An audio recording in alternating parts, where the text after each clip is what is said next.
সবাইকে সবাইকে আন্তরিক শুভেচ্ছা জানাচ্ছি। রাষ্ট্রবিজ্ঞান বিভাগ মাস্টার্স প্রিলিমিনারি প্রোগ্রামের পরিবেশ ইস্যু ও সমস্যা বিষয়ক কোর্সের আজকের সর্বশেষ ক্লাস। শিক্ষার্থী, কোভিড পরিস্থিতিতে জাতীয় বিশ্ববিদ্যালয় কর্তৃক অনলাইন ক্লাস কার্যক্রমের এর থেকে হয়তো কোনো ভালো বিকল্প ছিল না। আমরা চেষ্টা করেছি শিক্ষার্থীদের কোর্স খুব সংক্ষিপ্ত সময়ের মধ্যে হলেও 10টি ক্লাসের মধ্যে পুরো কোর্সটিকে অন্তর্ভুক্ত করতে এবং সঙ্গত কারণেই 10টি ক্লাসে অন্তর্ভুক্ত করা একটু ডিফিকাল্ট। তা সত্ত্বেও আমরা চেষ্টা করেছি যে পুরো কোর্স সম্পর্কে একটি সম্যক ধারণা যাতে শিক্ষার্থীরা লাভ করতে পারেন এবং আপনাদের পরীক্ষার প্রস্তুতির জন্য সর্বাত্মক সহায়ক হয়, সেরকম একটি ভাবনা দিয়েই আমাদের কোর্স পরিকল্পনাটি গ্রহণ করা হয়েছে। আমি আজকে যে বিষয়ে আলোচনা করব, আজকের সর্বশেষ ক্লাসে নির্ধারিত বিষয় পরিবেশ ও জীববৈচিত্র্য। পরিবেশ ও জীববৈচিত্র্য বিষয়ক আলোচনায় যাওয়ার আগে আমি আপনাদের সাথে আমাদের জীবনের গতিমান বহমানতার কিছু উদাহরণ তুলে ধরতে চাই। যে গল্পগুলো আমাদের জীবনের গল্প, আমাদের ফেলে আসা অতীতের গল্প, প্রাচীন জনপদের গল্প এবং আধুনিকায়নের গল্প। আমাদের সমাজ ব্যবস্থা ছিল সম্পূর্ণভাবেই প্রকৃতি নির্ভর একটি সমাজ ব্যবস্থা এবং এই প্রকৃতি নির্ভর সমাজ ব্যবস্থায় আধুনিকতা ছিল না, যন্ত্র নির্ভরতা ছিল না। মানুষ ও প্রকৃতি এক আত্মিক বন্ধনের মধ্য দিয়ে তার জীবন মান এবং জীবিকার সমুদয় ক্রিয়াকর্ম অতিবাহিত করত। এরকম একটি সময় ফসলের উৎপাদন এবং ফসলের বন্টন সেটিও ছিল আনুপাতিক হারে। ফসলের উৎপাদন হতো এবং উৎপাদিত ফসল জনগণের আনুপাতিক হারে ফসলের মাঠ থেকে তারা সেটি সংগ্রহ করত এবং এই ফসল উৎপাদন, পশু শিকার, পরিবার পরিজনকে নিয়ে নিরাপদে বসবাস করা, এই ছিল তার দৈনন্দিন জীবন এবং জীবিকার মৌলিক চিন্তা এবং কর্ম। তাদের পরিবহন বলতে বিশেষ তেমন কিছুই ছিল না। নদীমাতৃক দেশ, সে কারণে আমাদের পরিবহনের উপরে সবথেকে গুরুত্বপূর্ণ যেটি বাহন ছিল তা ছিল নৌকা। এছাড়াও কোনো অঞ্চলে আমরা দেখেছি গরুর গরুর গাড়ি, ঘোড়ার গাড়ি, এরকম পরিবহন ব্যবস্থা সেখানে প্রচলিত ছিল। কিন্তু এই প্রাচীন জীবন কাঠামোতে একটি পরিবর্তন আসলো। সভ্যতার পরিবর্তন হলো। সভ্যতার যে এই পরিবর্তন, সেই পরিবর্তন কর্মক্ষেত্রে এসে ছোঁয়া লাগলো। সেখানে বিদ্যুতের আবিষ্কার হলো, আলো পৌঁছে গেল এবং এই আলোর সাথে সাথে মানুষের জীবন মান, জীবিকা সেখানেও একটি পরিবর্তন হলো। যন্ত্রনির্ভর একটি সমাজ কাঠামো বিনির্মাণ হলো। কলকারখানা, শিল্প, জ্বালানি এবং মানুষের খাদ্যাভ্যাসে পরিবর্তন আসতে শুরু করলো। মানুষ নির্ভর হতে লাগলো জীবাশ্ম জ্বালানি ব্যবহারের প্রতি এবং এই জ্বালানি মানুষের জীবনযাপন, দৈনন্দিন তাদের কর্মকাণ্ড, ট্রান্সপোর্টেশন, তাদের ইনকাম জেনারেটিং অ্যাক্টিভিটিস, এখানে ইন্ডাস্ট্রিয়ালাইজেশন হলো, সেখানে তাদের প্রযুক্তির ব্যবহার বাড়লো, শিক্ষা, শ্রম, বিনিয়োগ সব কিছুতে একটি আধুনিকতার ছোঁয়া আমরা দেখতে পেলাম।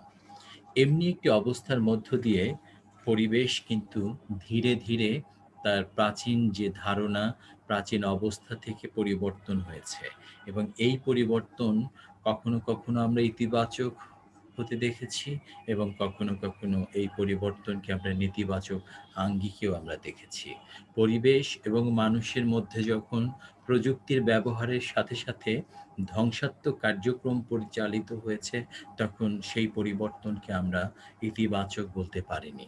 শিক্ষার্থী, সেরকম একটি অবস্থার মধ্য দিয়ে পরিবেশ কিন্তু প্রতিনিয়ত পরিবর্তন হচ্ছে এবং এই পরিবর্তনের সাথে সাথে প্রকৃতির বুক থেকে চিরতরে বিলীন হয়ে যাচ্ছে কিছু প্রকৃতির নিজস্ব সম্পদ, প্রকৃতির চিরচেনা পরিচিত জীব, জন্তু, প্রাণী, উদ্ভিদ, নানান কিছু, যা কিনা আমাদের প্রকৃতির একটি অন্যতম অনুষঙ্গ।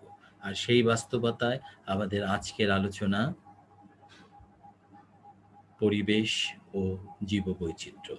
আজকের আলোচনায় আবারও আমি সবাইকে আহ্বান করছি এবং আমরা দেখতে পাচ্ছি যে বায়োডাইভার্সিটি, যে জীববৈচিত্র্য পৃথিবীতে বহমান রয়েছে, তা কিন্তু অত্যন্ত গুরুত্বপূর্ণ। ভৌগোলিক অবস্থা এবং আর্থসামাজিক অবস্থা, সংস্কৃতিগত অবস্থা, এই সব কিছুকে জীববৈচিত্র্যের একটি ব্যাপক প্রভাব লক্ষ্য করা যায়। গ্রামীণ অবকাঠামোর সাথে শহরি অবকাঠামোর যেমন পার্থক্য রয়েছে, তেমনিভাবে পাহাড়ের সাথে সমতলেরও পার্থক্য রয়েছে। এই পার্থক্য অর্থনীতি দ্বারা নির্ধারিত হয়, সমাজ কাঠামো দ্বারা নির্ধারিত হয়। এই নির্ধারিত কাঠামোর মধ্য দিয়ে পরিবর্তন সূচিত হচ্ছে এবং সেই পরিবর্তন সম্পর্কে আমাদের আজকের আলোচনা থাকবে। গ্লোবাল এনভায়রনমেন্টাল যে ইস্যুস রয়েছে বায়োডাইভার্সিটি কেন্দ্রিক, সেই আলোচনায় আজকে আমরা যে বিষয়গুলো আলোচনা করব: definition, defining biodiversity, political conundrums, impact of man on biodiversity, impact of climate change on Bangladesh. শিক্ষার্থী, জীববৈচিত্র্য সম্পর্কে আপনাদের কি ধারণা? নিশ্চয়ই এই যে আমরা আলোচনা করছি, এতক্ষণ আলোচনা হলো, এর মধ্য দিয়ে আপনাদের একটি ধারণা হয়েছে যে জীববৈচিত্র্য, যেটি কিনা পরিবেশের একটি অত্যন্ত গুরুত্বপূর্ণ অনুষঙ্গ, এবং পরিবেশের এবং প্রতিবেশের অনুকূলে যা কিছুই আছে সব কিছু মিলেই কিন্তু একটি জীববৈচিত্র্য। পৃথিবীতে যত কিছু প্রাণের সঞ্চার ঘটেছে সব কিছুই গুরুত্বপূর্ণ, এবং প্রত্যেকটি জীব, প্রত্যেকটি প্রাণী একটির সাপেক্ষে আরেকটির খাদ্যের সংস্থান, এবং একটির সাপেক্ষে আরেকটির কিন্তু গুরুত্ব অনেক বেশি। তাহলে আমরা দেখি জীববৈচিত্র্যের সংজ্ঞাটা আমরা কিভাবে দিতে পারি। পৃথিবীতে কালের বিবর্তনের সাথে পরিবেশগত যে পরিবর্তন ঘটে, তার ফলে সকল প্রকারের জীবের মধ্যে বিরাজমান যে প্রজাতিগত, জিনগত ও পরিবেশগত বিভিন্নতা রয়েছে, এই জন্য যে বৈচিত্র্য লক্ষণীয়, তাকে আমরা জীববৈচিত্র্য বলতে পারি। আমি আবার বলছি, পৃথিবীতে কালের বিবর্তনের সাথে সাথে, খেয়াল করতে হবে যে কালের বিবর্তনের সাথে সাথে পরিবেশগত যে পরিবর্তন ঘটে, তার ফলে সকল প্রকারের জীবের মধ্যে বিরাজমান প্রজাতিগত, জিনগত ও পরিবেশগত ভিন্নতা লক্ষ্য করা যায়। এই যে পরিবেশগত, জিনগত এবং প্রজাতিগত ভিন্নতা রয়েছে, এই সবই হচ্ছে জীববৈচিত্র্য। জীববৈচিত্র্যের প্রকারভেদ হিসেবে আমরা যদি দেখতে চাই, তাহলে আমরা দেখব প্রধানত ৩ ভাগে ভাগ করা যায়: বাস্তুতান্ত্রিক জীববৈচিত্র্য, প্রজাতিগত জীববৈচিত্র্য এবং জিনগত জীববৈচিত্র্য।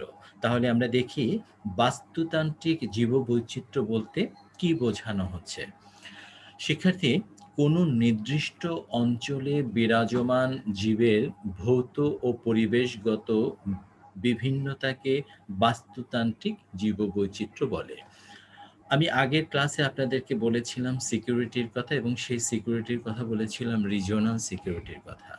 রিজিওনাল সিকিউরিটি সম্পর্কে আলোচনা করতে গিয়ে আমি কিন্তু আপনাদেরকে বারবার করে বলেছি যে একই রকমের ফর্মুলা বা একই রকমের পদ্ধতিগত ব্যবস্থা সকল অঞ্চল কিংবা ভৌগোলিক অবস্থা ভেদে গ্রহণ করা যায় না।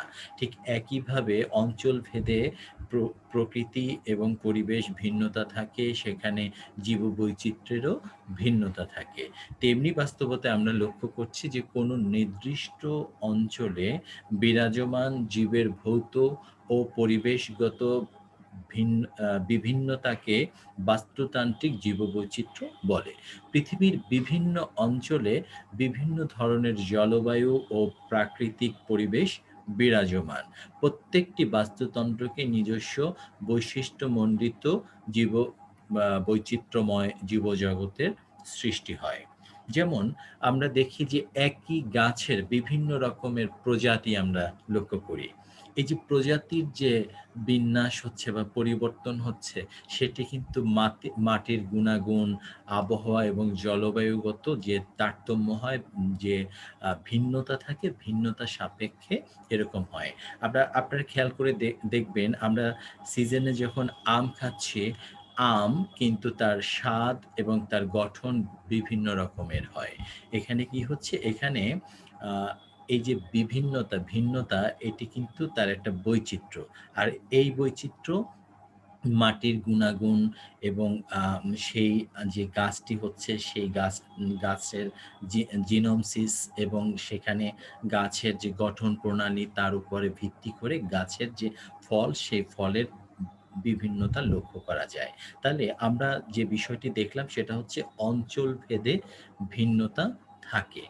এরপরে আমরা দেখব যে প্রজাতিগত জীববৈচিত্র্য কি? প্রজাতিগত জীববৈচিত্র্য হচ্ছে ভিন্ন প্রজাতির জীবের মধ্যে যে বৈচিত্র্যতা বিদ্যমান তাকে প্রজাতিগত জীববৈচিত্র্য বলে। এরূপ বৈচিত্র্য কোনো নির্দিষ্ট এলাকায় বিরাজমান মোট প্রজাতির সংখ্যা দ্বারা পরিমাপিত হয়। ভিন্ন প্রজাতির জীবের মধ্যে যে বৈচিত্র্য বিদ্যমান থাকে। বিভিন্ন রকমের প্রজাতির বিভিন্ন রকমের বৈশিষ্ট্য থাকে। আপনি যদি আম আ আপনি যদি আ হচ্ছে গাছ দিয়েই যদি আমি তুলনা করি, তাহলে গোলাপের যদি প্রজাতি থাকে ১০ টি, জবার যদি প্রজাতি থাকে ১৫ টি, এই একটির সাথে কিন্তু আরেকটি ক্রস করা যাবে না। গোলাপের সাথে জবার ক্রস করা যাচ্ছে না। জবার সাথে জবার ক্রস করা যাবে। এখানে যদি আ জেনেটিক যদি বৈচিত্র্য বা বৈশিষ্ট্য আমরা লক্ষ্য করি, তাহলে জবার যে বৈশিষ্ট্য জবার আরেকটি জাতের সাথে তুলনা করলে কিছু অনেক ক্ষেত্রেই সেখানে RNA তে আমরা হচ্ছে উম এক মিল খুঁজে পাবো। কিন্তু যদি গোলাপের সাথে জবার তুলনা করি, সেক্ষেত্রে সেটি হবে না। তো এই ভিন্ন প্রজাতির জীবের মধ্যে যে বৈচিত্র্যতা বিদ্যমান তাকে প্রজাতিগত জীববৈচিত্র্য বলে। এরপরে দেখি জিনগত জীববৈচিত্র্য, যে আলোচনা কিন্তু আমি ইতিপূর্বে করে ফেলেছি। তারপরেও আমি সেটি বলে নিচ্ছি। উদ্ভিদ ও প্রাণীর প্রতিটি সদস্যই তাদের জিনগত বৈশিষ্ট্যের দিক থেকে পরস্পর আলাদা থাকে। জীব আ আ এই যে জীব গোষ্ঠী, এই যে জিনগত বৈশিষ্ট্য এবং বৈচিত্র্যটাই জিনগত যে বৈশিষ্ট্য, এবং এই জিনগত বৈশিষ্ট্য ভিন্নতার কারণে আমেরিকার শ্বেতাঙ্গ, আফ্রিকান কৃষ্ণাঙ্গ কিংবা দূরপ্রাচ্যের মঙ্গোলীয় কিংবা চৈনিক, কোরিয়ান, তাদের গায়ের রং, উচ্চতা, এই ক্ষেত্রে কিন্তু নাক, কারো নাক ভোঁতা দেখবেন, কারো নাক সরু দেখবেন, কারো চুলের রং দেখবেন আ কালো, কারো চুলের রং দেখবেন ঘিয়ে কালার, কারো দেখবেন সাদা। এই যে পার্থক্য, ঠোঁটের আকৃতি গঠন, চোখের আকৃতি গঠন, উচ্চতা, এই যে পার্থক্য, এগুলো জিনগত বৈচিত্র্য। এবং এই জিনগত, সেও মানুষ, তারও গঠন প্রকৃতি একই রকম, আমিও মানুষ, আমারও গঠন প্রকৃতি একরকম। আমরা যখন আ দেশের বাইরে যাই, তখন আমাদের খুব সহজে আইডেন্টিফাই করে যে they are come from Indian. Indian বলতে গেলে এই সাবকন্টিনেন্টকে তারা বোঝানো হয়। অর্থাৎ আমাদের যে এই কন্টিনেন্টের যে মানুষের উম উম উচ্চতা, গায়ের রং, তাদের যে চেহারাগত আকৃতি, সেগুলোতে কিন্তু এক ধরনের ডিফারেন্ট একটা আম লুকস রয়েছে, যেটির সাথে ইউরোপীয় যে লুকস তার তুলনা চলবে না। যেটির সাথে মঙ্গোলীয় কিংবা চৈনিক যে লুকস রয়েছে তার তুলনা চলবে না। কিংবা মধ্যপ্রাচ্যের যে আ উম মানুষরা রয়েছে, ইরানীয় যারা রয়েছেন, তাদের সাথে তুরস্ক, পার্সি যারা রয়েছে, তাদের সাথে এই তুলনা চলবে না। আমরা যদি পার্শ্ববর্তী রাষ্ট্রের সাথেও তুলনা করি, যে ইন্ডিয়া, বাংলাদেশ, পার্শ্ববর্তী পাকিস্তান রাষ্ট্রের জনগণের সাথে, বা আফগানিস্তান জনগণের সাথে, কিংবা আমাদের পার্শ্ববর্তী মায়ানমার রাষ্ট্রের জনগণের সাথেও কিন্তু এই জিনগত পার্থক্য থাকে। তবে এই জিনগত পার্থক্য প্রাণীর ক্ষেত্রে হতে পারে, উদ্ভিদের ক্ষেত্রেও হতে পারে। সেক্ষেত্রে এবার আমরা দেখব পলিটিক্যাল কনানড্রামসটা অ্যাকচুয়ালি কি বোঝাতে চাচ্ছি। পলিটিক্যাল কনানড্রামস দিয়ে আমাদের যে এটা পলিটিক্যাল অ্যাক্টিভিটিস এর মধ্য দিয়ে বায়োডাইভার্সিটিকে কিভাবে আর উম আ হচ্ছে ক্ষতি করছি আমরা। বায়োডাইভার্সিটির যে ন্যাচারাল যে একটা অ্যাটমসফিয়ার, ন্যাচারাল অ্যাটমসফিয়ারকে আমরা কিভাবে ক্ষতিগ্রস্ত করছি। এখানে এক ধরনের ধাঁধা, এক ধরনের আম কিরকম একটা আনডিফাইন্ড একটা সিচুয়েশন, একটা ক্যারেক্টার পলিটিক্যালি ক্রিয়েট করা হয় এবং সেই ক্রিয়েট করার পেছনে আমরা দেখি কিছু ঘটনা ঘটেছে। কিন্তু তার পেছনে পলিটিক্যাল মেজার কি ছিল সেটি যদি আমরা খুঁজতে চাই তাহলে দেখব যে এখানে পলিটিক্যাল কনানড্রামস হয়েছে। এখানে something hidden but not clear. এখানে আপনারা বিষয়টা যদি এরকম দেখেন যে ডিফরেস্টেশন হচ্ছে। ডিফরেস্টেশন অ্যাকচুয়ালি কারা করছে? খুব অভাবী যারা তারা করছে, তবে তো সেই সংখ্যাটা বা সেই হার তো খুব বেশি নয়। আমরা যদি ওয়াইল্ড সিস্টেম কিংবা আমাদের ইকোসিস্টেম, আমাদের যদি ফরেস্ট্রিকে আমরা যদি প্রটেক্টেড করি তাহলে ডিফরেস্টেশন করা সম্ভব নয়। তাহলে সেই লোকগুলো ডিফরেস্টেশন করছে যারা কিনা খুব সম্পদশালী বা অর্থ, বিত্ত, ক্ষমতা এগুলো যাদের রয়েছে, যারা রাতের অন্ধকারে নিমিষে বন, জঙ্গল উজাড় করে দিচ্ছে এবং চোরাই কারবারির সাথে যারা সম্পৃক্ত রয়েছে। তো এদের সাথে পলিটিক্যাল একটা কনসেনসাস থাকলেও থাকতে পারে। তবে বিশেষ করে দেখা যায় যে তাদের যে ক্ষমতা এবং প্রতিপত্তি দিয়ে তারা এই কাজটি করছে পলিটিক্যাল সুযোগ সুবিধা নিয়ে। অন্যদিকে পলিটিক্যালি কোনো একটা স্টেট কিংবা কোনো একটা রুলিং পার্টি যেটি করে সেটি হচ্ছে যে এই ডিফরেস্টেশন রোধ করার জন্য তারা আইন করছে। একদিকে আইন করছে আবার একদিকে প্রশ্রয় দিচ্ছে। কাজেই এই জায়গায় একটি আ এ এক এক ধরনের ধাঁধা তৈরি হয়েছে। তাহলে কি হচ্ছে বিষয়টি? এমনিভাবে ডিফরেস্টেশন হচ্ছে, হ্যাবিট অফ ডিসার্টেশন হচ্ছে, ওয়াইল্ড লাইফ কে আমরা আম মিটিগেট করতে পারছি না। ওয়াইল্ড লাইফকে আমরা যে পরিবর্তন হচ্ছে সেটি রোধ করতে পারছি না। ওভার ফিশিং হচ্ছে। যেমন আপনারা খেয়াল করে দেখবেন যে সিজনে ইলিশ মাছের যে হচ্ছে অনেক বেশি ইলিশ মাছ আমরা এখন দেখতে পাচ্ছি যে একটা সিজনে আমরা ধরছি। জেলেরা ধরছে। মাছের বাজারে প্রচুর মাছ রয়েছে।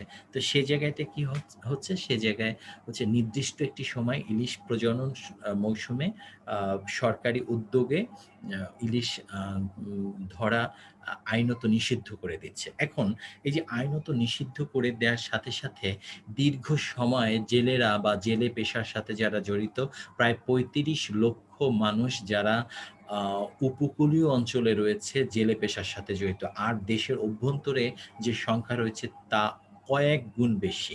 তো এই মানুষগুলো কি হবে? এদের জন্য সরকারি উদ্যোগে বিভিন্ন রকমের সহযোগিতা করা হয় কিংবা আ এককালীন কিছু চাল এবং অন্যান্য কিছু খাদ্য সামগ্রী তাদের দেয়া হয়। কিন্তু কথা হচ্ছে সেটি কি তাদের জন্য যথেষ্ট? কিংবা এই আইনের বাস্তবায়নটা কি রকমের হচ্ছে? সরকারের পর্যায়ে একটা প্রচেষ্টা আছে, প্রয়াস আছে আমরা বিভিন্ন সময় দেখতে পাই। কিন্তু এই যে ওভার ফিশিং এর কারণে এবং যখন আ বন্ধ করে দেয়া হয় সেই সময় ফিশিং এর কারণে বা নেট ফিশিং এর কারণে আমরা দেখি যে মৎস্য প্রজনন ব্যাহত হচ্ছে। এবং এই ধরনের কিছু এক্টিভিটিস গুলো আমাদের যে স্পেস অ্যাম এক্সটিংশন হচ্ছে আ স্পেসের যে কন্ট্রোলিং এবং স্পেসের যে আ সে ধারণা সে সম্পর্কে আমরা আ আ খুব বেশি ক্লিয়ার নই। সেখানে যে স্পেস কন্ট্রোলিং এর উপরেও কিন্তু একরকমের প্রভাব প্রতিপত্তি বা একটা বলয় সৃষ্টি করা হয়।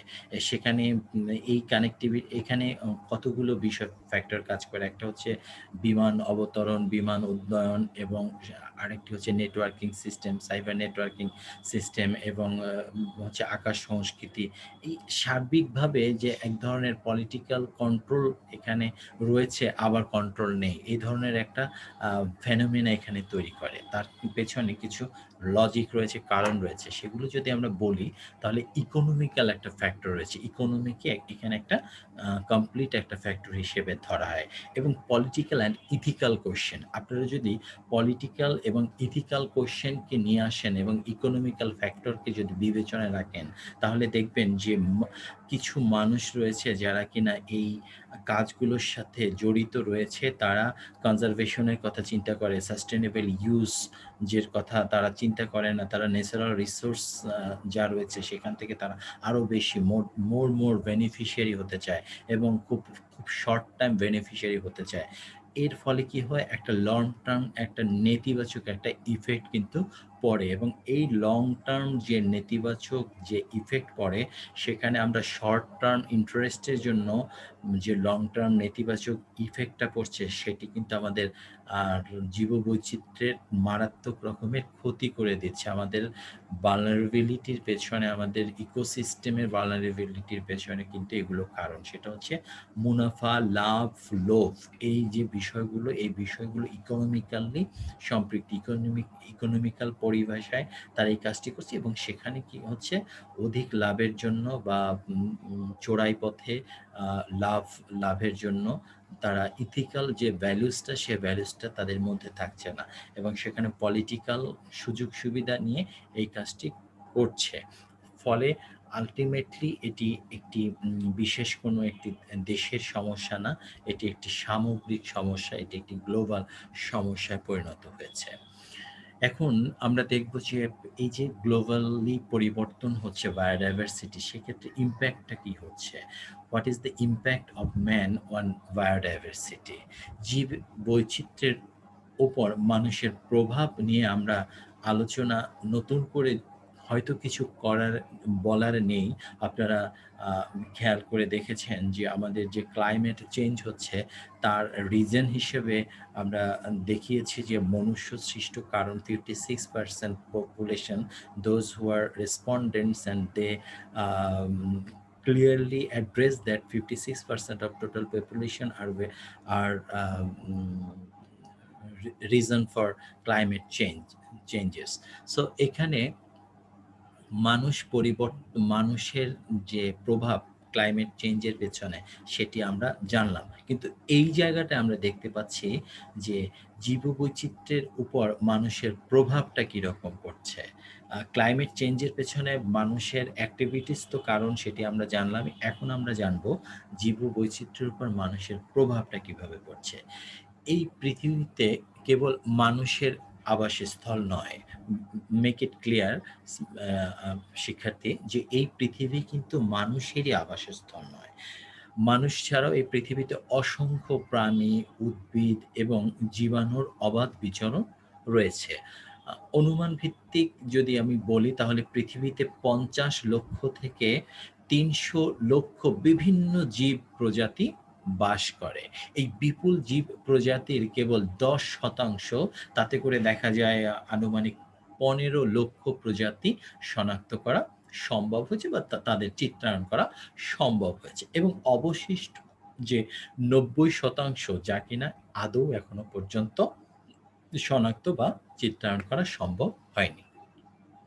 এই যে মানুষের অনেক সক্ষমতা বেড়েছে, প্রযুক্তি অনেক উন্নত হয়েছে, কিন্তু খেয়াল করে দেখুন, এখন অবধি সে ব্লু ইকোনমির জোনে বলেন, কিংবা স্পেস জোনে বলেন, কিংবা প্লেন ল্যান্ড জোনে বলেন, কিংবা ফরেস্ট জোনে বলেন, ইচ অ্যান্ড এভরিহোয়ার, যেখানে কিনা 50 লক্ষ থেকে 300 লক্ষ জীব প্রজাতি রয়েছে, তার মধ্যে মাত্র 10% যাদের চিত্রায়ন করা বা শনাক্ত করা গিয়েছে, যার সংখ্যা মাত্র 15 লক্ষ প্রজাতি। আর আমরা হরহামেশা যে কাজটি করছি, যে প্রজাতি বিনষ্ট করে দিয়েছি, এবং এই প্রজাতি বিনষ্ট করার পেছনে আমাদের যে মনুষ্য সৃষ্ট যে পরিবেশ নষ্টের যে কারণ, ক্ষতিকারক যে কাজগুলো, সেগুলো মূলত এজন্য বেশি দায়ী। মানুষের অদূরদর্শী ক্রিয়াকলাপের ফলে প্রতিদিনই অসংখ্য প্রজাতি বিলুপ্ত হয়ে যাচ্ছে। উদাহরণ হিসেবে যদি বলি, তাহলে মানুষ সৃষ্টি করছি, আমরা দূষণ সৃষ্টি করছি এবং বন ধ্বংস করে দিচ্ছি। ফলে এই দূষণের কারণে জীবের বেঁচে থাকা যেমন নিদারুণ বেদনা, নিদারুণ অনিশ্চয়তা হয়ে যায়, একই সাথে যখন আমি বন উজাড় করে দিচ্ছি, তখন বাস্তুতান্ত্রিক যে অবক্ষয় ঘটে তার ফলেও কিন্তু সম্ভব না। আপনি নিজের থেকে চিন্তা করে দেখেন, আপনার আ ঘরের কোনো একটি জানালা থেকে যদি দূষিত বায়ু প্রবেশ করে, আপনি বেঁচে থাকতে পারবেন না। আপনার ঘরের চালাটি যদি কোনোভাবে নষ্ট হয়ে যায়, ছিদ্র থাকে কিংবা যেকোনোভাবে যদি সেটা আ নষ্ট হয়ে যায়, বৃষ্টির পানি কিংবা রোদ এসে প্রবেশ করে, তাহলেও কিন্তু আপনি ওই বাসায় আ স্বাচ্ছন্দ্যে বসবাস করতে পারবেন না। তাহলে আপনি প্রাণী হিসেবে যদি এটি বোঝেন, তাহলে বন্য প্রাণীদের কথা চিন্তা করে দেখুন। বন্যেরা বনে সুন্দর, শিশুরা মাতৃক্রোড়ে। সেই বন্যেরা যে বনে সুন্দর থাকবে, তাদের আমরা সুন্দর একটি আবাসন, সুন্দর একটি আ ইকোসিস্টেম আমরা তাদের দিতে পারি না। তার কারণ হচ্ছে আমরা ডিফরেস্টেশন এর নামে আমরা বন উজাড় করে ফেলছি। ফলে কি হচ্ছে? এই জীববৈচিত্র্যের একটি মারাত্মক অবক্ষয় ঘটছে। ফলে পরিবেশগত এবং জৈবিক কারণে অসংখ্য জীব ও প্রজাতি পৃথিবী থেকে চিরতরে বিদায় নিয়ে যাচ্ছে। শিক্ষার্থী, আমাদের সার্বিক আলোচনাগুলো ছিল পরিবেশ ইস্যু ও সমস্যা। এখানে জীববৈচিত্র্য নিয়ে আলাদা করে আলোচনা করার একটি বাস্তবতা, সেটা হচ্ছে পরিবেশের অন্যতম গুরুত্বপূর্ণ অনুষঙ্গ হচ্ছে এই জীব। এবং এই যে প্রাণীজ এবং জীব যারা রয়েছে, তাদের যদি আমরা রক্ষণাবেক্ষণ করতে না পারি, তাদের সিকিউরিটিকে যদি এনশিওর করতে না পারি, তাহলে পৃথিবীর পরিবেশের যে একটি হারমোনিয়াল যে সিচুয়েশন, হারমোনিয়াল যে আ অ্যা ক্যালামিটি, সেটি কিন্তু থাকবে না। এখানে ইকো ফ্রেন্ডলি একটি অ্যাটমসফিয়ার অবশ্যই প্রয়োজন রয়েছে। আর সেটি কিন্তু আমরা একেবারে শুরু থেকে আলোচনা করে এসেছি। এবার আমরা দেখব impact of climate change on Bangladesh. বাংলাদেশের উপরে ক্লাইমেট চেঞ্জের ইমপ্যাক্ট কিরকম হতে পারে? যদিও এই আলোচনাগুলো বিভিন্ন সময় হয়েছে, কিন্তু প্রসঙ্গের খাতিরে আমি আবার করছি। কৃষি উৎপাদন হ্রাস পাচ্ছে। ১ম এই যে কথা বলতে হয়, কৃষি উৎপাদন কেন? বাংলাদেশ একটি কৃষি নির্ভর অর্থব্যবস্থার দেশ। এবার এখানে আমরা যেটি বলতাম যে ৮০% মানুষ কৃষিকাজের সাথে সম্পৃক্ত। তার কারণ হচ্ছে আমাদের ইকোনমি সম্পূর্ণভাবে কৃষি নির্ভর অর্থব্যবস্থার উপরে টিকে রয়েছে। এখন আমাদের ক্লাইমেট যদি চেঞ্জ হয়ে যায়, তাহলে দেখা যাচ্ছে যে ১ মিটার পানির যদি উচ্চতা বেড়ে যায়, আমাদের ১৫% কৃষি জমি, কৃষি ফসলি জমি পানিতে নিমজ্জিত হয়ে যাবে। ফরেস্ট স্যালাইনেশন বেড়ে যাবে এবং আমাদের যে কাল্টিভেশন যে ক্যাপাবিলিটি, সেটি হ্রাস পাবে এবং এর সাথে মানুষ কিন্তু কর্মক্ষ কর্মক্ষম হয়ে যাবে এবং তার যে আ বেকারত্ব বেড়ে যাবে। বেকারত্ব বেড়ে যাওয়ার সাথে জীবন মানের উপরে মারাত্মক প্রভাব পড়বে এবং এই প্রভাব আমাদের পরিবেশ, আমাদের স্বাস্থ্য, আমাদের জীবনমান, আমাদের মানব উন্নয়ন সবকিছুতেই একটি নেতিবাচক সূচকের দিকে নিয়ে যাবে। এরপরে দেখুন, জীববৈচিত্র্য ও প্রাকৃতিক ঐতিহ্য ধ্বংস হয়ে যাবে। প্রকৃতি তার একটি নিজস্ব গতিতে চলতে হয়। প্রতিদিন সূর্য উঠছে, সূর্য অস্ত যাচ্ছে, আমরা দেখছি জোয়ার আসছে, ভাটা হচ্ছে। এই যে প্রকৃতির যে একটা সৌন্দর্য, প্রকৃতির যে একটা নিয়মতান্ত্রিকতা, এখানে যদি জীববৈচিত্র্যগত পরিবর্তন সূচিত হয়, তাহলে আমরা দেখব যে প্রকৃতির যে ঐতিহ্য যদি নষ্ট হয়ে যায়, তাহলে আমাদের ক্লাইমেটের উপরে তার প্রভাব পড়ছে এবং সেই প্রভাবে আমাদের ক্লাইমেট অনেক ক্ষতিগ্রস্ত হচ্ছে। নদ-নদীর প্রবাহ পরিবর্তন হয়। নদ-নদীর প্রবাহ পরিবর্তনের অনেকগুলো কারণ থাকে। তার মধ্যে ভূমিকম্প একটি অন্যতম কারণ। এছাড়াও নদীর নাব্যতা নষ্ট হয়ে যাওয়া এবং নাব্যতা নষ্ট হয়ে গিয়ে নদীর গতিপ্রবাহ পরিবর্তন হতে পারে। এবং এই যে নদীর নাব্যতা নষ্ট হয়ে যাওয়া, পাহাড়ি ঢলের ফলে সৃষ্ট বন্যার কারণে নদ-নদীর গতিপ্রবাহ পরিবর্তন হতে পারে। আর যে কথাটি বললাম যে উম ভূমিকম্পের কারণে নদ-নদীর পরিবর্তন হতে পারে। কম বৃষ্টিপাত অঞ্চল মরুকরণ হওয়ার সম্ভাবনা। আপনারা জানেন যে, যে অঞ্চলগুলোতে কম বৃষ্টিপাত হয় সেখানে মরুকরণ হতে পারে এবং এই কম বৃষ্টিপাতের ফলে আমাদের যে মরুকরণ হয় সেখানে কৃষি উৎপাদনশীলতা বিনষ্ট হয়, কৃষি অনুপযোগী হয়ে পড়ে সেখানকার আবাদি মাঠ এবং তার ফলে আমাদের ফসলের উপরে প্রভাব পড়ে এবং সেটি আমাদের ক্লাইমেট চেঞ্জের একটি আ নেতিবাচক প্রভাব আমাদের বাংলাদেশের অর্থব্যবস্থার উপরে। আমাদের মৎস্য ও বনজ সম্পদ ধ্বংস হয়ে যাচ্ছে। মৎস্য বনজ সম্পদ ধ্বংস হয়ে যাওয়ার পেছনে অন্যতম কারণ হচ্ছে যে আমরা খেয়াল করে দেখেছি যে আমাদের যে জলাশয়গুলো যা ছিল সে জলাশয়গুলো আর থাকছে না। সেগুলো ভরাট করে দিয়ে মানুষ বসবাস কিংবা আ ব্যবসায়িক প্রতিষ্ঠান গড়ে তোলার জন্য সেগুলো নষ্ট করে দিচ্ছে। জলাশয়গুলো থাকছে না।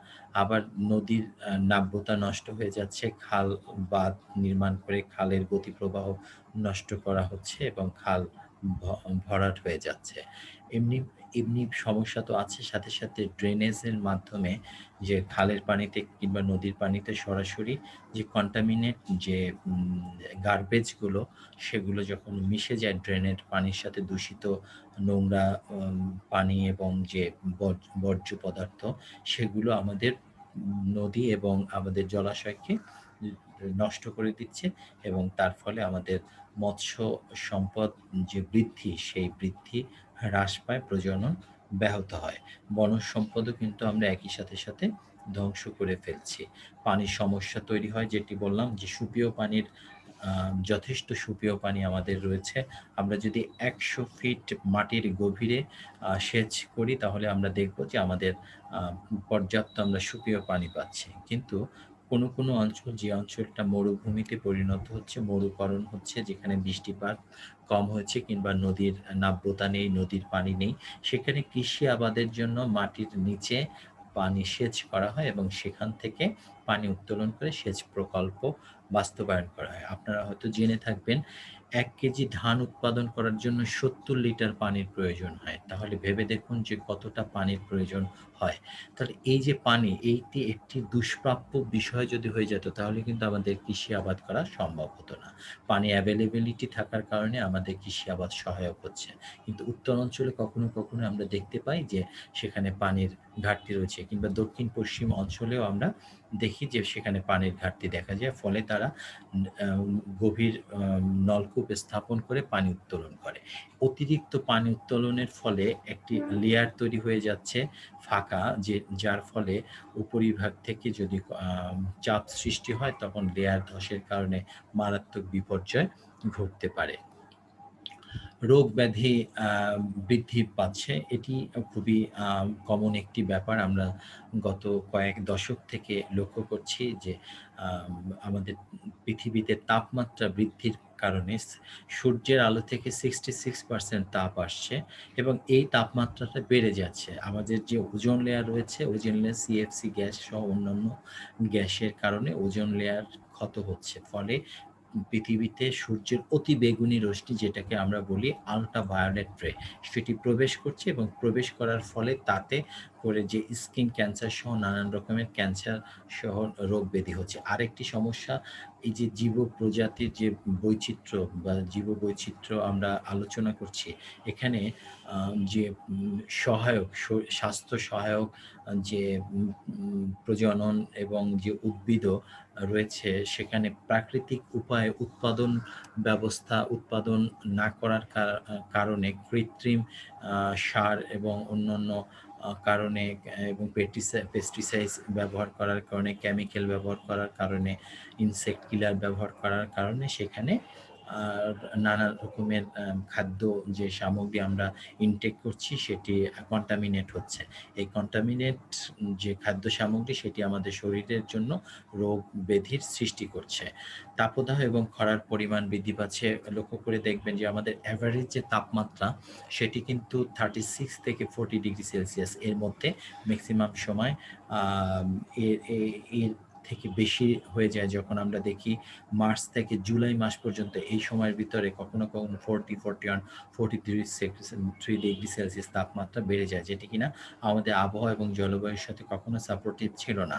আমাদের সাধারণ তাপমাত্রা 30 থেকে 36 বা 38 ডিগ্রি সেলসিয়াসের মধ্যে ওঠানামা করে। তো কাজেই এই তাপদাহ এবং খরার পরিমাণ বৃদ্ধি পাচ্ছে ক্লাইমেট চেঞ্জ হওয়ার কারণে আমাদের দেশে।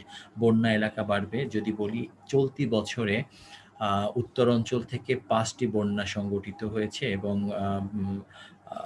পশ্চিম অঞ্চল থেকে 4টি বন্যা সংঘটিত হয়েছে, যেটি কিনা এবছরে এই 9টি বড় বড় বন্যা হয়েছে এবং যার প্রভাব এখনো পর্যন্ত বহমান রয়েছে। এই বন্যা পরিস্থিতি এবং অতিবৃষ্টির কারণে বা পাহাড়ি ঢলের ফলে যে সৃষ্ট যে জলরাশি এবং যে পানির চাপ বেড়ে যাচ্ছে, ফলে এলাকা প্লাবিত হচ্ছে। আর এলাকায় শুধু প্লাবিত হচ্ছে না, অবকাঠামোগুলো ধ্বংস হয়ে যাচ্ছে, কৃষিখাতে ব্যাপক পরিমাণ ক্ষতি সংঘটিত হচ্ছে। বিশেষ করে উত্তর অঞ্চল আমাদের শস্য ভাণ্ডার হিসেবে বলা যায়। উত্তর অঞ্চল যদি এমনিভাবে বন্যায় ক্ষতিগ্রস্ত হয়, তাহলে আমাদের কৃষি খাতের উপরে মারাত্মক রকমের প্রভাব পড়ে এবং তার ফলে কৃষি পণ্যের মূল্য বৃদ্ধি পায় এবং আমাদের কৃষি আমদানি নির্ভর হতে হয়। উপকূলের ফসলি জমি হারিয়ে যাবে। আমি শুরুতে যে কথা বলেছিলাম, কৃষি উৎপাদন যদি হ্রাস, সে অংশে আমরা দেখেছি যে যদি আমাদের সমুদ্র পৃষ্ঠের উচ্চতা আগামী বিজ্ঞানীদের ধারণা আগামী ২০৫০ সালের ভিতরে ৭ মিটার যদি বেড়ে যায়, তাহলে আমাদের টোটাল ল্যান্ডের 70% আমাদের জলাবদ্ধতা তৈরি হবে এবং সেটি কিন্তু আমরা ইতোমধ্যে লক্ষ্য করেছি। ইদানিং সময়ে খেয়াল করা যায় যে আমাদের সাধারণ যে জোয়ার, সে জোয়ারের পানি প্লাবিত হয়ে সদর রাস্তা পর্যন্ত উঠে যায় এবং বন্যার পানির চাপ এবং একই সাথে জোয়ারের পানির চাপে যে প্লাবিত হয়ে যাচ্ছে, দুধার প্লাবিত হয়ে যাচ্ছে এবং এটি কিন্তু একটি পূর্বাভাস আমরা ইতোমধ্যে খেয়াল করেছি, যেটা বিজ্ঞানীরা বলছেন, পরিবেশ বিজ্ঞানীরা ২০২০ থেকে ২০৫০ সাল নাগাদ পৃথিবীতে বিশেষ করে এই যে কোস্টাল এরিয়া এবং এই যে আমরা যে লোয়ার রেপ্রেন এরিয়ায় বসবাস করছি, সেখানকার পানির উচ্চতা বৃদ্ধি পাওয়ার সম্ভাবনা রয়েছে এবং সেটি আমরা ইতিমধ্যে লক্ষ্য করেছি। ঘূর্ণিঝড়ের মাত্রা কিন্তু বেড়ে যাচ্ছে। ৯.৫ সাড়ে ৯ সপ্তাহে একটি করে ঘূর্ণিঝড় হতো, সাইক্লোন হতো। আর এখন দেখা যাচ্ছে ২০৫০ সালে এটি বেড়ে গিয়ে ৭ সপ্তাহে একটি সাইক্লোন হওয়ার সম্ভাবনা থাকে। ফলে যেটি হয়, আমাদের অর্থনীতি অনেকটা কৃষি নির্ভর, তবে সেখানে মৎস্য নির্ভর অর্থব্যবস্থা রয়েছে। আমাদের ব্লু ইকোনমি জোনটাকে যদি কভারেজ করতে হয় ইকোনমিক্যালি, তো আমাদের অনেক পসিবিলিটি আছে, আমাদের প্রসপারিটি রয়েছে। তো সেখানে যারা আমাদের মৎস্যজীবীরা রয়েছে, সুন্দরবন এবং তার পার্শ্ববর্তী অঞ্চলে যারা বসবাস করেন, সেই সংখ্যাটাই প্রায় ৩৫ লক্ষের অধিক রয়েছে। তারা বারবার এরকম গভীর সমুদ্রে যদি সাইক্লোনের সৃষ্টি হয়, সেটি তাদের জানমাল এবং তাদের উৎপাদন এবং মৎস্য আহরণের ক্ষেত্রে মারাত্মক রকমের প্রভাব সৃষ্টি করছে। এরকম অসংখ্য প্রভাব আমাদের পরিকাঠামো, অবকাঠামো, আমাদের সংস্কৃতি, আমাদের জীবনমান সবকিছুকে বিধ্বস্ত করে দিচ্ছে। সম্প্রতি সময় আমরা খেয়াল করে দেখলাম, বাংলাদেশ সীমানা ছুঁয়ে যে আমফান ঘূর্ণিঝড়টি হয়ে গেল, তার ফলে কিন্তু সাতক্ষীরা, যশোর, ঝিনাইদহ এবং রংপুর, রাজশাহী এই অঞ্চল এবং পশ্চিমবঙ্গের পুরো অঞ্চল জুড়ে আঘাত হানে এবং তার ক্ষয়ক্ষতি এখনো পর্যন্ত কিন্তু আমরা মোকাবেলা করতে পারিনি। তো আমরা দেখব যে রেসপন্স টু ক্লাইমেট চেঞ্জ, আমরা এই ক্লাইমেট চেঞ্জের ক্ষেত্রে আমাদের কী ধরনের রেসপন্স নিতে হবে, কী ধরনের মেজার আমাদের গ্রহণ করতে হবে। Inter governmental panel on climate, যেটি ১৯৮৮ সালে গঠন করা হয়েছিল, যেখানে পৃথিবীর বিভিন্ন দেশের পরিবেশ বিজ্ঞানীরা কাজ করছে, তাদের ভাষ্যমতে জলবায়ু পরিবর্তন আমরা দৈনন্দিন জীবনের প্রত্যক্ষ করছি এবং এর ক্ষতির প্রভাব উপলব্ধি করছি। এক্ষেত্রে পর্যাপ্ত ও তড়িৎ পূর্ব প্রস্তুতি ও প্রভাব হ্রাসের ব্যবস্থা গ্রহণ করতে হবে। অত্যন্ত গুরুত্বপূর্ণ এবং অত্যন্ত সুবিন্যস্ত কিছু কথা ইন্টারগভর্নমেন্টাল প্যানেল অন ক্লাইমেট চেঞ্জ থেকে বলা হয়েছে। আমি আবার বলছি, জলবায়ু পরিবর্তন আমরা দৈনন্দিন জীবনে প্রত্যক্ষ করছি, ভেরি ক্লিয়ার, এবং এর ক্ষতিকর প্রভাব উপলব্ধি করছি। এক্ষেত্রে পর্যাপ্ত ও তড়িৎ পূর্ব প্রস্তুতি ও প্রভাব হ্রাসের ব্যবস্থা গ্রহণ করতে হবে। জলবায়ু পরিবর্তন যে প্রভাব, তার সেই নেতিবাচক প্রভাব হ্রাস করতে হবে। আমরা আমাদের ডিজাস্টার ম্যানেজমেন্ট পলিসিকে যদি ইভ্যালুয়েট করার চেষ্টা করি, অবশ্যই একটি চমৎকার ডিজাস্টার ম্যানেজমেন্ট পলিসি আমাদের অব্যাহত রয়েছে। সেখানে ৩ টি ধাপে আমাদের ডিজাস্টার ম্যানেজমেন্ট করায়। একটি হচ্ছে প্রি ডিজাস্টার, একটা হচ্ছে মানে ডিজাস্টার চলাকালে, একটা হচ্ছে পোস্ট ডিজাস্টার।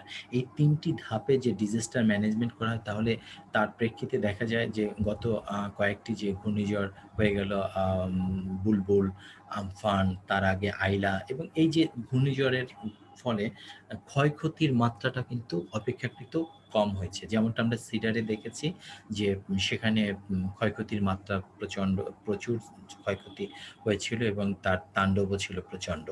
তো সেই অবস্থা থেকে আমাদের ডিজাস্টার ম্যানেজমেন্ট পলিসি এস্টাবলিশড হয়েছে, ইমপ্রুভ করা হয়েছে, এবং সরকার এবং বিভিন্ন যে বেসরকারি সংস্থার উদ্যোগে এই কাজটি করা হচ্ছে। এখানে জলবায়ু পরিবর্তন মোকাবেলায় আমরা ২ ধরনের কৌশল গ্রহণ করতে পারি। একটা হচ্ছে মিটিগেশন, অ্যানাদার ইজ অ্যাডাপ্টেশন। এখন জলবায়ু সংকট মোকাবেলা করতে গিয়ে আমাদের কি রেসপন্স করতে হবে, সেই নিয়েই তো আমরা আলোচনা করছি। তাহলে শিক্ষার্থী, এত আলোচনার পরে আপনারাও ভেবে দেখেন যে আমরা কিভাবে এই প্রবলেমটা সলভ করতে পারবো।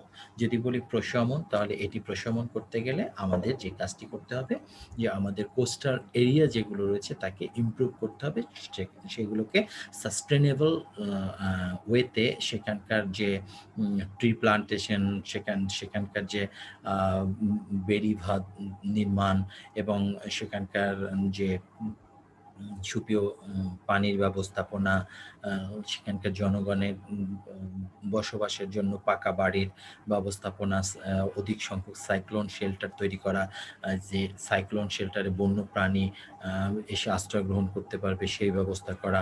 এই যে নেটওয়ার্কিংয়ের মধ্য দিয়ে এই সুবিধাগুলোকে নিশ্চিত করতে হবে। একই সাথে আমাদের অ্যাডাপ্টেশন ক্যাপাসিটিও কিন্তু ইমপ্রুভ করতে হবে। কারণ প্রতিঘাত সহ্য করে আমাদের যে কোস্টাল এরিয়া যারা রয়েছেন তারা কিন্তু ধাতস্থ হয়েছেন, এবং তাদের অ্যাডাপ্টেশন ক্যাপাসিটিটা যদি ইমপ্রুভ করা না হয়, তাহলে তার ফলে যে মাইগ্রেশনের তৈরি হবে, সেই মাইগ্রেশনের চাপটা কিন্তু আবার শহরে নগরে অর্থব্যবস্থার উপরে প্রভাব পড়বে, এবং যেটা কিনা আরও বেশি ভয়ঙ্কর হতে পারে। তার কারণ হচ্ছে কোস্টাল এরিয়ায় যে মানুষগুলো বসবাস করতো তারা স্পেসিফিকলি তারা হচ্ছে ফিশিংয়ের এবং তারা কাল্টিভেশনের সাথে জড়িত ছিল, ফার্মিংয়ের সাথে জড়িত ছিল। কিন্তু এই মানুষগুলো যখন শহরে গিয়ে কাজের সন্ধানে যাবে, তখন কিন্তু তারা শহরি জীবনযাপন এবং শহরে যে কাজের সাথে অভ্যস্ত না। ফলে কি হবে, তারা অনভিজ্ঞ শ্রম দিবে, এবং এই শ্রমের ফলে যে তারা ইনকাম করবে যেটা, সেটি অপ্রতুল হবে, এবং ফলে কি হবে, শহরে জীবনের উপরে একটি বাড়তি চাপ এসে পড়বে। কাজেই মাইগ্রেশন কিভাবে রোধ করা যায়, সেজন্য আমাদের অ্যাডাপ্টেশন ক্যাপাসিটিকে ইমপ্রুভ করতে হবে, এবং সেই কাজটি করার জন্য সরকার এবং বেসরকারি পর্যায়ে উদ্যোগ গ্রহণ করতে হবে।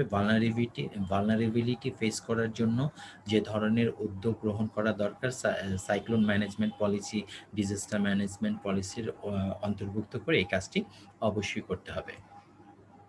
শিক্ষার্থী, অনেক আলোচনা হলো, এবং আমরা ইতিমধ্যে 10টি ক্লাসও শেষ করেছি। আমার বিশ্বাস আপনারা পরিবেশ ইস্যু এবং সমস্যা বিষয়ক যে কোর্সটি আমি পরিচালনা করেছি মাস্টার্স প্রিলিমিনারি কোর্সের জন্য, সে সম্পর্কে আপনাদের আশা করি কিছু ধারণা আমি দিতে পেরেছি, এবং সবথেকে বড় গুরুত্বপূর্ণ যে বিষয়টি, সেটি হচ্ছে আপনাদের অবশ্যই আ আন্তরিক হতে হবে এবং উদ্যোগী হতে হবে। উদ্যোগী এই কারণে বললাম যে আপনারা আমি আপনাদেরকে কিছু ওয়ে আউট দিয়েছি, এবং এখান থেকে আপনারা কিছু ধারণা পেয়েছেন। এখন এই ধারণার সাথে আপনারা যদি বেশি স্টাডি না করেন, সেন্স অফ রেসপনসিবিলিটির জায়গা থেকে, কনসাসনেস এর জায়গা থেকে, এই যে কথাগুলো কিন্তু আমরা বিভিন্ন সময় আলোচনায় করেছি যে আমরা এনভায়রনমেন্ট ডেভেলপমেন্ট কিংবা এনভায়রনমেন্ট ইস্যুস কোর্সটিকে শুধু একটি কোর্স হিসেবেই দেখব না। এখানে আমাদের রাষ্ট্রীয় অবকাঠামো, রাষ্ট্রীয় যে দুরবস্থা এবং জলবায়ুর যে ক্রান্তিকাল সংকট, সেটি আমাদেরকে বিবেচনায় রেখে এই সমস্যার সমাধানের জন্য আমাদের কিন্তু অবশ্যই প্রত্যেকে কিন্তু আমরা একেকজন আম ক্লাইমেট ডিপ্লোমেট হিসেবে রোল পালন করতে পারি, এবং সেই কাজটি আশা করি আপনারা করবেন। সকলের সুস্বাস্থ্য কামনা করছি। সবাই ভালো থাকবেন, সুস্থ থাকবেন। আল্লাহ হাফেজ।